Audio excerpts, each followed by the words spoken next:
Hey, സ്വന്തം നാട്ടിൽ ഇത്രയും നല്ലൊരു സുന്ദരമായൊരു സ്ഥലം ഉണ്ടായിട്ട് കാണാൻ പറ്റിയിട്ടുണ്ടായിരുന്നില്ല. അതായത് പോകാൻ പറ്റിയിട്ടുണ്ടായിരുന്നില്ല. ഇപ്പോഴാണ് അതിനൊരു അവസരം കിട്ടിയത്. നെയ്ബറായിട്ടുള്ള നമ്മുടെ ഒരു കൂട്ടുകാരത്തി ആളുടെ തറവാടുണ്ട് അരിയത്ത്. അപ്പോൾ ഒരു ദിവസം ഞങ്ങൾ വീട്ടിൽ ഞാനും വൈഫും ഡൂഡും കൂടി ഒന്ന് ചുമ്മാ അവിടം വരെ പോവാന്നൊക്കെ ഇങ്ങനെ ആളോട് പറഞ്ഞപ്പോൾ അവർക്കൊരു വഞ്ചിയൊക്കെ ഉണ്ട്. അപ്പോൾ ഞങ്ങളെയും കൂട്ടി നൈസായിട്ട് വഞ്ചിക്ക് അങ്ങോട്ട് പോയി. ഡൂഡു ആണെങ്കിൽ വഞ്ചിയിലൊന്നും കയറിയിട്ടുണ്ടായിരുന്നില്ല. സ്ഥലം നെടുങ്ങാടാണ്, പക്ഷേ ഇനി ആയിരിക്കും അത് കാണാൻ പറ്റില്ലെന്നുള്ളതാണ് വേറൊരു സത്യം.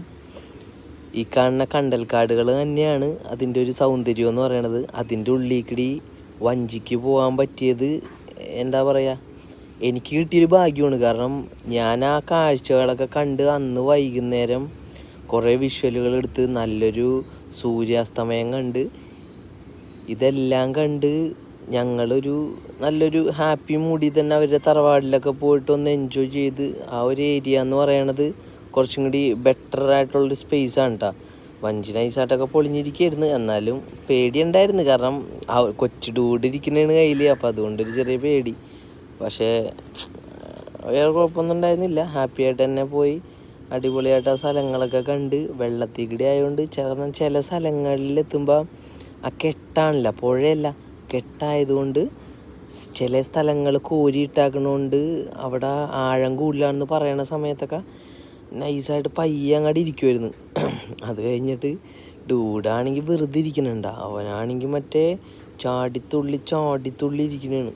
ഒരു കണക്കിനാണ് ഞങ്ങൾ അപ്പോഴത്തെ കരയിലെത്തിയത്. ഒരു 300 മീറ്റർ വഞ്ചിക്ക് പോകാനുണ്ട്. അതും കുറേ കണ്ടൽക്കാടുകളുടെ ഇടയിലേക്കിടെയൊക്കെയാണ് പോണത്. അത് കഴിഞ്ഞ ശേഷം ഒരു പുഴയുടെ നെടുങ്ങാടിൻ്റെ വടക്കേ അറ്റം എന്ന് പറയും, ആ മൂലയിലാണ് ഇവരുടെ വീടിരിക്കണത്, തറവാടിരിക്കണത്. അവിടെ ചെന്നു അവരുടെ ആ വീടൊക്കെ പഴയതൊക്കെ കണ്ടു. ഡൂഡിനെയും അതിൻ്റെ മുകളിലൊക്കെ കയറ്റി കുറേ കാഴ്ചകളൊക്കെ കാണിച്ചു കൊടുത്തു.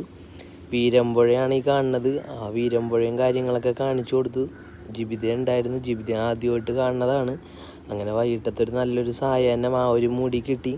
ഡൂഡു ആദ്യമായിട്ട് കാണുന്നതുകൊണ്ട് ഹി വാസ് സോ എക്സൈറ്റഡ് ആയിരുന്നു. അങ്ങനെ അവിടുത്തെ പരിപാടികളൊക്കെ കഴിഞ്ഞ് നല്ലൊരു സായാഹ്നം കണ്ടിട്ടാണ് ഞങ്ങൾ ഇറങ്ങിയത്. പിന്നെ ഒരു കാര്യം കൂടി ഇതിൽ പറയാനുള്ളത്, അത് കഴിഞ്ഞ് ഞങ്ങൾ കണ്ടൊരു 2-3 ദിവസം കൂടി കഴിഞ്ഞപ്പോകും ആ കണ്ടൽക്കാടുകളും എല്ലാ കാര്യങ്ങളും ആ കെട്ടിൻ്റെ മുതലാളി ഫുള്ള് ക്ലീൻ ചെയ്ത് സെറ്റാക്കിയായിരുന്നു.